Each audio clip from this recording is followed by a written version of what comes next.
आज जो है बायोलॉजी स्टार्ट करते हैं साइंस में। ठीक है, तो आज से साइंस स्टार्ट हो गया, यानी कि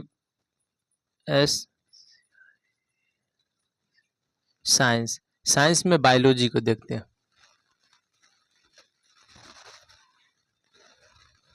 बायोलॉजी में पहला चैप्टर जो है सेल का पढ़ना है। ठीक है, उसके बाद ऑर्गन के पढ़ेंगे। पहले तो समझ लेते हैं बायोलॉजी किसे कहते हैं। ठीक है, यानी कि बायोलॉजी को दो भाग में बांटा गया। एक भाग हो जाएगा आपको जंतु विज्ञान, एक भाग हो गया आपको जंतु विज्ञान। इसमें जो है ना जीव के बारे में, यानी कि जिसमें जान हो, जीव के बारे में अध्ययन करते हैं, जीव जंतु के बारे में अध्ययन करते हैं। और दूसरा हो जाएगा आपको वनस्पति विज्ञान।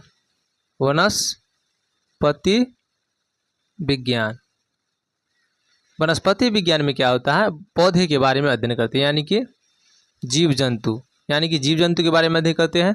ये जो है वनस्पति यानी कि पेड़ पौधे के बारे में अध्ययन करते हैं। जंतु विज्ञान ठीक है, जंतु विज्ञान को जूलॉजी कहा जाता है और वनस्पति विज्ञान के बॉटनी कहा जाता है। ठीक है, इसके बाद क्या हुआ जंतु विज्ञान। ठीक है, जिसमें कि जान हो, यानी कि चल फिर सकता हो, उसे जीव कहते हैं। और जंतु विज्ञान उसी में आता है। ठीक है, जंतु विज्ञान के जनक कहा जाएगा तो अरस्तु के माना जाता है। जंतु जनक यानी कि जंतु विज्ञान के जनक में कहा जाएगा तो अरस्तु हो जाएगा, अरस्तु। ठीक है, जबकि इसी में वनस्पति विज्ञान का जनक कहेगा तो आपको थियोफ्रेस्टस हो जाएगा। थियोफ्रेस्टस।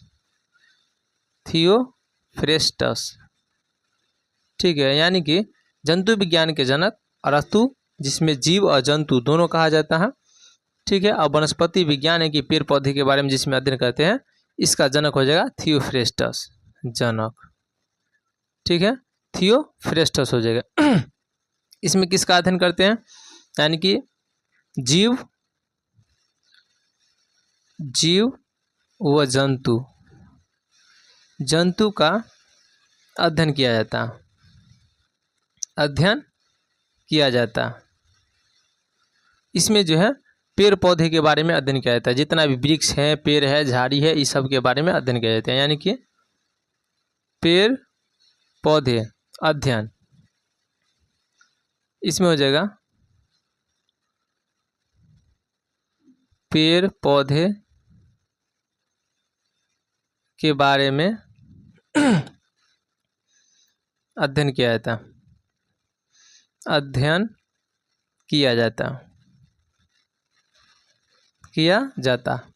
ठीक है, यानी कि बायोलॉजी को दो भाग में बांटा गया, एक जंतु विज्ञान है, एक वनस्पति विज्ञान है। जंतु विज्ञान के जनक को अरस्तु को माना जाता है, जबकि वनस्पति विज्ञान के जनक थियोफ्रेस्टस को माना जाता है। जंतु विज्ञान में जीव जंतु के बारे में अध्ययन करते हैं जो इसमें जान हो। और अब थियोफ्रेस्टस यानी कि वनस्पति विज्ञान के जनक थियोफ्रेस्टस है, इसमें जो पेड़ पौधे के बारे में अध्ययन किया जाता है, इसमें भी जान ही है, परंतु दो भाग में बांटा गया। ठीक है, इसमें क्या हो जाएगा, पहला चैप्टर हो जाएगा आपको कोशिका। पहला हो जाएगा कोशिका चैप्टर हो जाएगा। कोशिका यानी सेल के बारे में पढ़ना। तो कोशिका किसे कहते हैं, कैसा होता है, आकार उसका खोज किसने किया था, इस सब के बारे में अभी जानेंगे। ठीक है, कोशिका। तो कोशिका पहले नंबर देख लेते हैं। देखिए, मान के चलिए ये पूरा कोशिका। ठीक है, इसे तो है थोड़ा सा, इतना छोटा रूप है जिसे देख भी नहीं पाएंगे, वो कोशिका होता है, परंतु उसका जूमिंग करके बड़ा कर दिया। ये कोशिका के ऊपर में कोशिका भित्ति होता है। ये क्या है,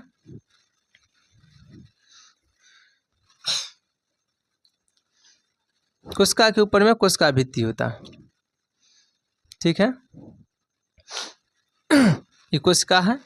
ठीक है, कोशिका झिल्ली, इसका नाम हो जाएगा आपको कोशिका। निचला लेयर है उसके कहते हैं कोशिका झिल्ली।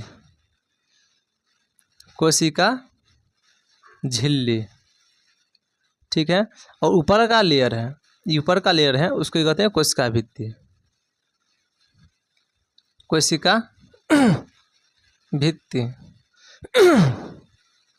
ठीक है, तो कोशिका में बहुत सारी कोशिका है, यानी कि जो कोशिका झिल्ली किस में होता है, कोशिका भित्ति किस में होता है, ये सब आगे बताएंगे।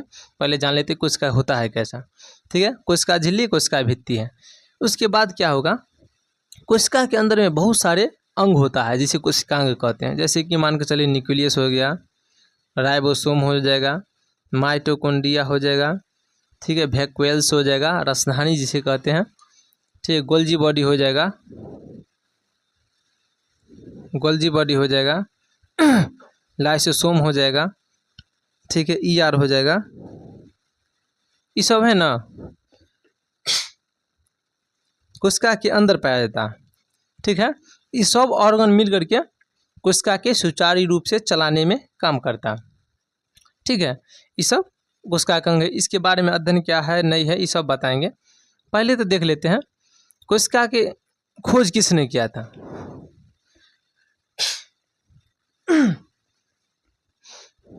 ये हो जाएगा, पूरा हो जाएगा कोशिका। ठीक है, तो कोशिका का खोज किसने किया था ना, खोज देखिए, मृत कोशिका का खोज रॉबर्ट हुक ने किया था। ठीक है, यानी कि मृत कोशिका की खोज रॉबर्ट हुक ने किया था। रॉबर्ट हुक ने किया था। जीवित कोशिका का खोज, ठीक है, जीवित कोशिका का खोज ल्यूवेनहॉक ने किया था, एंटोनियो ल्यूवेनहॉक। तो सोचिए शॉर्ट में लिखते हैं ल्यूवेनहॉक। ठीक है, ल्यूवेनहॉक। आप देखते हैं ऑल ओवर पूरा पृथ्वी पर जो है, यानी कि जो कोशिका सबसे बड़ा छोटा, कोशिका का काम क्या होता है, कोशिका का काम होता है क्या, यानी कि ब्लड के कारण ही पूरा शरीर यानी कि गतिविधि करते रहता है, और ब्लड नहीं रहेगा तो शरीर नष्ट हो जाएगा, यानी कि आदमी जिंदा नहीं रह पाएगा। ब्लड की कमी होने का कारण भी बहुत सारा जो है प्रॉब्लम झेलना पड़ता है, तब जाके 1 यूनिट या 2 यूनिट डॉक्टर जैसे सजेशन करता है वैसे में चढ़ाना पड़ता है। तो ये सब सारा शरीर के सारा गतिविधि यानी कि ब्लड पर निर्भर करता है। ठीक, तो ये देख लेते हैं जीवित कोशिका की खोज ल्यूवेनहॉक और मृत कोशिका के रॉबर्ट हुक ने किया था। ठीक है, ऑल ओवर विश्व में सबसे बड़ा कोशिका कौन होता है, विश्व में सबसे बड़ा कोशिका, विश्व में सबसे बड़ा विश्व में सबसे बड़ा कोशिका शुतुरमुर्ग का अंडा होता है। शुतुरमुर्ग का अंडा होता। ठीक है, जबकि सबसे छोटा कोशिका विश्व में सबसे छोटा कोशिका माइकोप्लाज्मा होता है, गैलीसेप्टिग्मा, माइकोप्लाज्मा। ठीक है, माइकोप्लाज्मा गैलीसेप्टिग्मा होता है। जबकि यही में कह दिया जाए जी मानव में सबसे बड़ी कोशिका और सबसे छोटी कोशिका कौन सा होता है। ठीक है, जैसे कि मानव में सबसे बड़ी कोशिका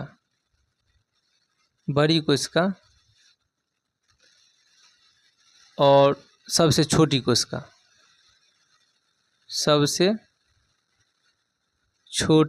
कोशिका ठीक है, यानी कि मानव में सबसे बड़ी कोशिका और मानव में सबसे छोटी कोशिका कौन सा हो जाएगा, यानी कि मानव में सबसे बड़ी कोशिका हो जाएगा आपको ओवम हो जाएगा, ओवम, OVM होता है। ठीक है, ओवम होता है जो कि महिला में पाया जाता है। ठीक है, अंडाशय में ओवम। ठीक है, और सबसे छोटी कोशिका हो जाएगा आपको एस्पर्म जो कि पुरुष में होता है, ये हो जाएगा आपको फीमेल में, और ये हो जाएगा आपको मेल में। ठीक है, देखिए यहाँ पर क्या होता है, ओवम जो है ना गति नहीं करता। मान के चलिए समझाने के तौर पर, ठीक है, ये देख लीजिए, यहाँ पर हो जाएगा आपको, देखिए ये हो जाएगा आपको, ठीक है। यहाँ पर है ना फिलिपियन ट्यूब है, ठीक है, और यहाँ पर अंडाशय है, ठीक है। अंडाशय से जब ओवम निकलता है तो यहाँ पर यहीं पर रह जाता है, ठीक है, फिलिपियन ट्यूब के पास ही रह जाता है। ये भी फिलिपियन ट्यूब है, अंडाशय है यहाँ पर, ठीक है, ये भी फिलिपियन ट्यूब के पास रह जाता है। ये जो है ना गति नहीं करता, क्योंकि गति नहीं करने, ओवम को गति नहीं करने के कारण जो यह जहाँ पर निर्माण होता है वहीं पर रह जाता है। इसमें गति नहीं करने का कारण है, इसमें जो है माइटोकॉन्ड्रिया नहीं रहता, यानी कि माइटोकॉन्ड्रिया जो ऊर्जा का निर्माण करता है कोशिका में, बताएंगे माइटोकॉन्ड्रिया के बारे में, अभी समझ लेते हैं। माइटोकॉन्ड्रिया नहीं पाया जाता है, जिसके कारण ऊर्जा नहीं मिलता है। ऊर्जा नहीं मिलेगा तो ये गति नहीं करेगा। जैसे कि मान के चलिए कोई भी गाड़ी है, उसमें पेट्रोल नहीं डालेंगे तो कैसे ऊर्जा बना पाएगा अपना अति के कारण, यानी कि ऊर्जा ऊष्मा ऊर्जा कैसे बना पाएगा, नहीं बना पाएगा तो चल नहीं पाएगा। तो ऐसी इसमें होता है, माइटोकॉन्ड्रिया नहीं रहने के कारण जो है ये गति नहीं करता है। माइटोकॉन्ड्रिया का काम है ऊर्जा का निर्माण करना, ठीक है, जबकि स्पर्म गति करता है। स्पर्म जो है ये गति करता है। स्पर्म गति यह इसीलिए करता है क्योंकि स्पर्म में जो है ना यहाँ पर माइटोकॉन्ड्रिया पाया जाता है, स्पर्म में माइटोकॉन्ड्रिया पाया जाता है और यह ऊर्जा निर्माण करता है। ऊर्जा निर्माण करेगा तो स्वाभाविक है एक स्थान से दूसरे स्थान पर जाता है। यानी कि पुरुष का जो स्पर्म है वो गति करता है और महिला का जो ओवम है वो गति नहीं करता है, अंडाशय फिलिपियन ट्यूब के पास ही रह जाता है। इसी कारण जो है स्पर्म चल करके यहाँ से चल करके यहाँ आता है, फिलिपियन ट्यूब में निषेचन करके गर्भधारण अवस्था में पहुँचा देता है, ठीक है। तो ये थोड़ा समझाने के लिए बता दिए थे ताकि दिमाग में कुछ बातें अटके।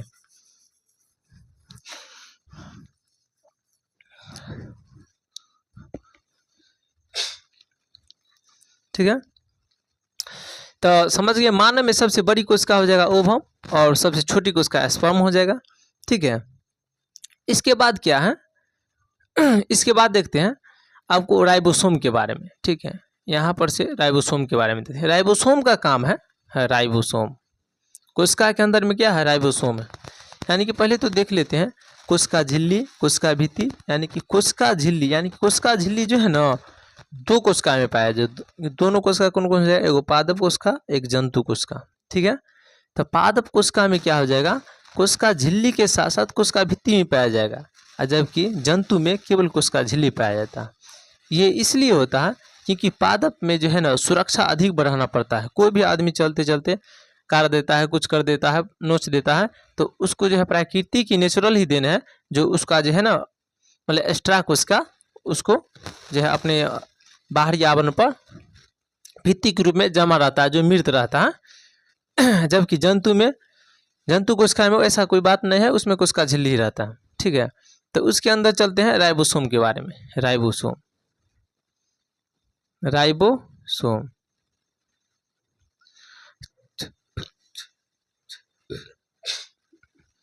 राइबोसोम का काम क्या है, प्रोटीन का निर्माण करना। ये फोटोकॉपी का काम करता है, इसका काम है, कार्य है प्रोटीन का निर्माण करना। प्रोटीन का निर्माण करता है और फोटोकॉपी करने का काम करता है, यानी कि जेरॉक्स करने का, फोटोकॉपी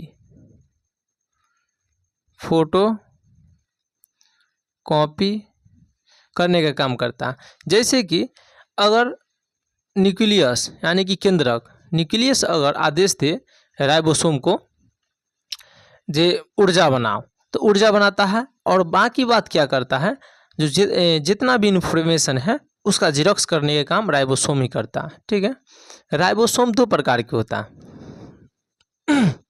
एक होता है 70S, एक होता है 80S, 70S और 80S। तो 70S किस में होता है और 80S किस में होता है, ये देखते हैं। इसको जानने के लिए पहले कोशिका के प्रकार जानना होगा। कोशिका दो प्रकार के होता है, एक होता है प्रोकैरियोटिक, एक होता है यूकैरियोटिक। प्रोकैरियोटिक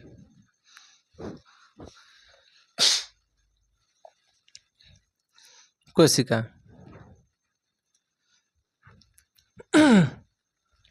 कोशिका दो प्रकार के होता है, एक होता है प्रोकैरियोटिक और एक होता है यूकैरियोटिक। यूकैरियोटिक।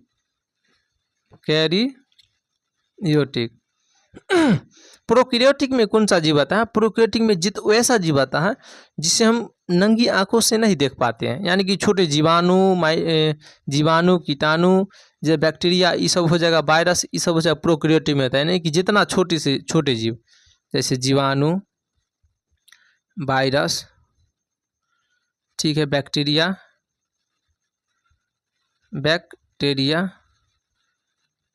कवक ये सब आता है ना प्रोकैरियोटिक कोशिका में। यानी कि इसमें जो है ना प्रोकैरियोटिक कोशिका उसमें पाया जाता है जो कि नंगी आंखों से नहीं देख पाते, जीवाणु, वायरस, बैक्टीरिया इस सब में है ना प्रोकैरियोटिक कोशिका होता है। जबकि यूकैरियोटिक कोशिका उसको कहते हैं जो कि बड़े जीव में होता है, ऐसे मानव, जंतु, पेड़ पौधा इस सब में, यानी कि यूकैरियोटिक कोशिका कहते हैं उसकी कोशिका को, यानी कि बड़े जीव में। बड़े जीव में हो जाएगा आपको मानव, जंतु, उसके बाद हो जाएगा पेड़, जितना भी बड़े जीव है उसमें यूकैरियोटिक हो जाएगा। यू मतलब तुम यानी हम, तुम हम, ठीक है। प्रोकैरियोटिक मतलब छोटे जीव में आ जाएगा, ठीक है। तो 70S राइबोसोम जो है ना प्रोकैरियोटिक में पाया जाएगा। 70S किस में पाया जाएगा? प्रोकैरियोटिक में, यानी कि छोटे जीव में। और 80S किस में पाया जाएगा? यूकैरियोटिक, यानी कि बड़े जीव में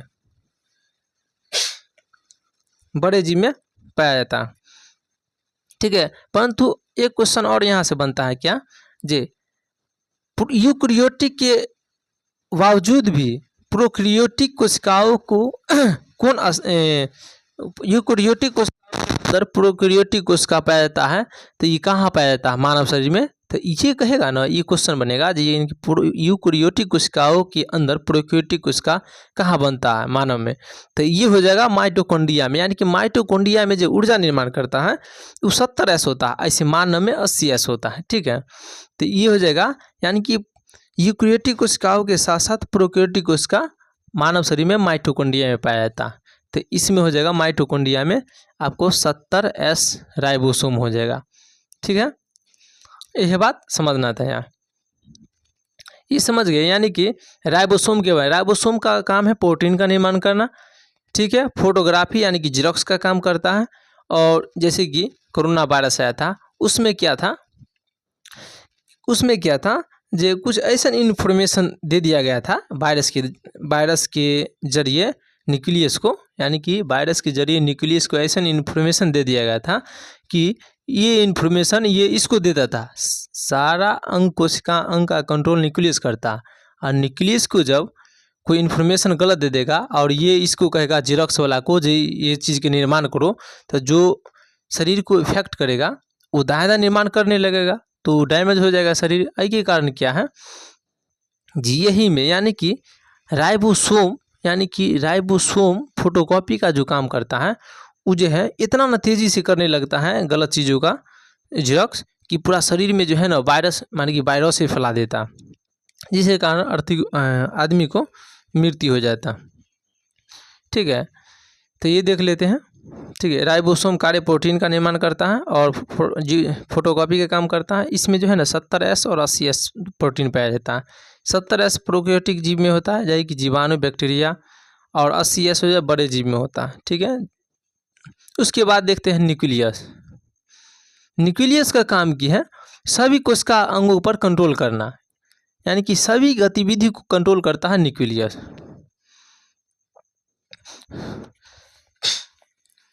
ठीक है। आज बार थोड़ा समझा देते हैं, कल से डिटेल में चलेंगे। यानी कि सभी जीवों पर कंट्रोल न्यूक्लियस करता है, न्यूक्लियस का काम है सभी जीवों पर कंट्रोल करना, ठीक है। जबकि लाइसोसोम का काम क्या हो जाएगा, ये लाइसोसोम और कोई कोशिका अंग और काम करना नहीं चाहता तो न्यूक्लियस इसको आदेश देगा जो उसको मारो, तो ये क्या करेगा अपने आप को फट करके और सभी को नष्ट कर देगा। इसमें ऐसा चीज़ पाया जाता है जिससे नष्ट हो जाता है जल अपघटक एंजाइम, यानी कि लाइसोसोम में क्या पाया जाता है, तो जल अपघटक एंजाइम पाया जाता है। एंजाइम, ये ऐसा एंजाइम है, खतरनाक है, जो जहाँ पर अगर फटेगा वहाँ पर सभी कोशिका को नष्ट कर देगा। यानी कि इसको जो है ना कोशिका की सफाई कर्मी भी कहा जाता है। और कहीं पर चोट लग जाता है, ठीक है, और वहाँ पर कोई कोशिका मर जाता है, तो सफाई करने का काम यही करता है। जल अपघटक एंजाइम छिड़क छिड़क करके और उसे पचा देता है, वहाँ पर नई कोशिका निर्माण होने लगता। इंडोप्लाज्मिक रेटिकुलम यानी कि, ठीक है, बताएंगे। उसके बाद माइटोकॉन्ड्रिया का काम है आपको प्रोटीन का निर्माण करना, ठीक है। ये माइटोकॉन्ड्रिया ऊर्जा का निर्माण करना, राइबोसोम प्रोटीन के निर्माण करता है, बता ही दिए। वैक्यूल्स, ये जो है ना इसका काम है पानी का संग्रहित करना, स्टोर करना, यानी कि वैक्यूल्स यानी कि रसधानी इसको कहते हैं हिंदी में। इसका काम है पानी को स्टोर करना। और गोल्जी बॉडी, गोल्जी बॉडी का काम क्या है, जो माइटोकॉन्ड्रिया ऊर्जा बनाएगा, ठीक है, वो ऊर्जा का एक स्थान से दूसरे स्थान ले जाने का काम गोल्जी बॉडी करता है, ठीक है। जैसे हम अब जीव से बोल रहे हैं, ठीक है, तो जीव में उतना ऊर्जा है नहीं जितना कि 1 घंटा 2 घंटा सर्वाइव कर सके। तो ये क्या करेगा, और जीव का ऊर्जा खत्म हो जाता है बोलते बोलते, तो ये पूरा अंग में, पूरा शरीर में ऊर्जा भरा हुआ है, ठीक है। तो पूरा शरीर से लेकर के जहाँ पर जितना खपत होता है वहाँ ट्रांसपोर्ट करते रहता है गोल्जी बॉडी। इसका काम है, यानी कि जहाँ का ऊर्जा खत्म हो गया तो दूसरे अंग स्थान से, यानी कि शरीर के दूसरे अंग से ऊर्जा को जहाँ पर खपत हो रहा है वहाँ पर पूर्ति करना, ठीक है। और न्यूक्लियस तो कंट्रोल करबे करता है। तो वायरस में क्या होता है, जैसे कि कोई व्यक्ति का कैंसर हो गया, तो कैंसर में क्या होता है, कैंसर के बारे में कुछ समझ लेते हैं, ठीक है। कैंसर, जब कोई व्यक्ति का कैंसर होता है तो कैंसर में कौन सा चीज़ होता है, कोई भी चीज़ का स्टरा हो जाना, यानी कि ब्लड का स्टरा होना, मांस का स्टरा हो जाना, सूजन हो जाना, यही कैंसर होता है, ठीक है। इसमें क्या होता है, ये न्यूक्लियस है। न्यूक्लियस अगर कोई ऐसा ब्लड हो जाएगा, ऐसा सेल होगा जिसमें ना 2 या 3 अंग बनता है, न्यूक्लियस होगा, राइबोसोम होगा, वैक्यूल्स होगा, मान के चलिए माइटोकॉन्ड्रिया एगो हो जाएगा। यहाँ पे जल अपघटन यानी कि लाइसोसोम अगर नहीं पाया जाएगा तो इनमें तो कमी हो गया, यानी कि इसमें अगर लाइसोसोम नहीं पाया जाए, ठीक है, लाइसोसोम अगर नहीं पाया जाए, ठीक है, तो न्यूक्लियस की जो है राइबोसोम को कहेगा जी इसमें कुछ कमी हो रहा है, यानी कि ये आदेश देगा इतने को बना, परंतु यहाँ लाइसोसोम है ही नहीं, इनाहित 2-3 कोशिका और बन गया। जैसे न्यूक्लियस है, राइबोसोम है, और कोई में वैक्यूल्स लाइसोसोम ये दोनों नहीं है, तो क्या औरों कमी हो जाएगा। यानी कमी होते होते सिर्फ खाली न्यूक्लियस और राइबोसोम फट बनाने लगेगा, यानी कि जो इसमें जो कमी होगा, ठीक है, वो सिंड्रोम का निर्माण करेगा। यानी कि सिंड्रोम मतलब कि जीन में कमी हो जाता है, जैसे कि लोल कटना, ठोर कटना, पेट बड़ा हो जाना, यानी कि बहुत सारा बात होता है सिंड्रोम, पटाव सिंड्रोम, डाउन सिंड्रोम, क्लीफेंटम सिंड्रोम, ये सब सिंड्रोम होता है, ये सब का निर्माण करने लगता है। यानी कि जैसे कोशिका के अंदर में जितना भी इंफॉर्मेशन है अगर सही नहीं हो रहा, ठीक है, एकाध कोशिका गड़बड़ाया और वो कोशिका के जरिए न्यूक्लियस राइबोसोम यानी जेरॉक्स कॉपी को आदेश कर दे कि यही चीज़ छापो, तो धीरे धीरे कोशिका अच्छा कोशिका हट जाएगा और ये सब खराब कोशिका जो है ना प्रवेश करने लगेगा, बनने लगेगा। तो इससे क्या होगा, जो आपको धीरे धीरे जो है ना कोई अंग गैप होने लगेगा, जैसे कि लोल कट जाएगा, चाहे एक कुबरा हो जाइएगा, यहीं पर जीने चेंज कर देता है। कोरोना में यही तो हुआ था। यहाँ पर क्या वायरस घुसा, कोई एक अंग को नष्ट कर दिया, मान कर चलिए रसधानी को नष्ट कर दिया, ठीक है, रसधानी कोई कोशिका में नहीं बना और न्यूक्लियस आदेश दिया ये बिना रसधानी को बनाओ, निर्माण करो। अब क्या बिना रसधानी वाला को निर्माण कर रहा है, वो एक भर दिया पूरा, तो अब पानी जमा स्टोर नहीं होगा तो डिहाइड्रेट होगा, आप खत्म हो जाइएगा, कुछ न गड़बड़ हो ही जाएगा। तो यही कैंसर का कारण बनता है। ऐसे इसके बारे में डिटेल से बाद में बताएंगे, ठीक है। कुछ बारे में देख लेते हैं, इंट्रोडक्शन है तो कुछ देख लेते हैं, कुछ बारे में देख लेते हैं आपको, जैसे कि क्रोमोसोम के बारे में कुछ देख लेते हैं। क्रोमोसोम देखिए, क्रोमोसोम ऐसे होता, ठीक है, क्रोमोसोम ऐसे होता, यह नाम है क्रोमोसोम।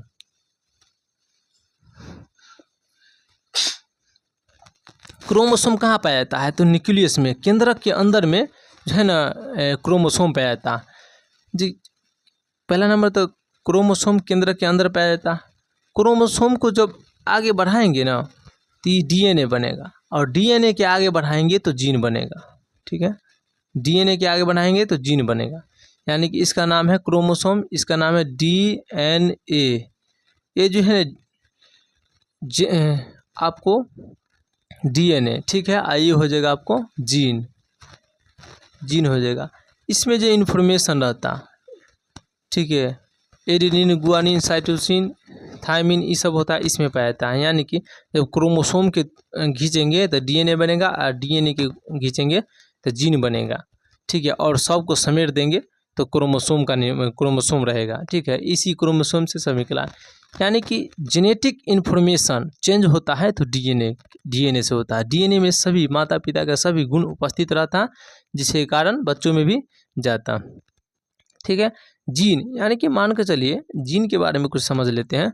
जीन में से एक भी इन्फॉर्मेशन गायब हुआ तो विकलांग हो जाएगा, निंगड़ा हो जाएगा, कुछ न कुछ घटित हो जाएगा, चाहे नाक नहीं रहेगा।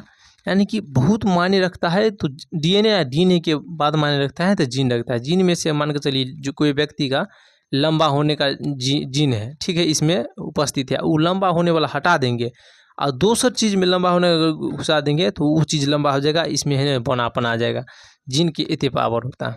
जैसे कुछ दिन पहले डॉक्टर वैज्ञानिक जो है भारत सरकार द्वारा इस पर रोक लगाया गया था, जीन का छेड़छाड़ नहीं किया जाएगा। मान के चलिए कोई व्यक्ति और कोई जानवर का जीन मानव में चेंज करके लगा दे तो जानवर बन जाएगा। यानी कि बहुत सारा डिफॉल्ट, यानी कि जो नया नया जीव का उत्पन्न कर सकता है, परंतु इस पर जो है रोक लगाया गया है सरकार के द्वारा। ऐसा कोई कदम नहीं उठाया जाएगा किसी भी वैज्ञानिक के द्वारा, मतलब कि मानव जाति के लिए खतरनाक स्थिति पैदा हो सकता है, इसके लिए इस पर रोक लगाया गया है, पूरा वर्ल्ड बैठक के अनुसार है, ठीक है। आज इंट्रोडक्शन था, कल से अच्छा से चलेगा, ठीक है, थैंक्स।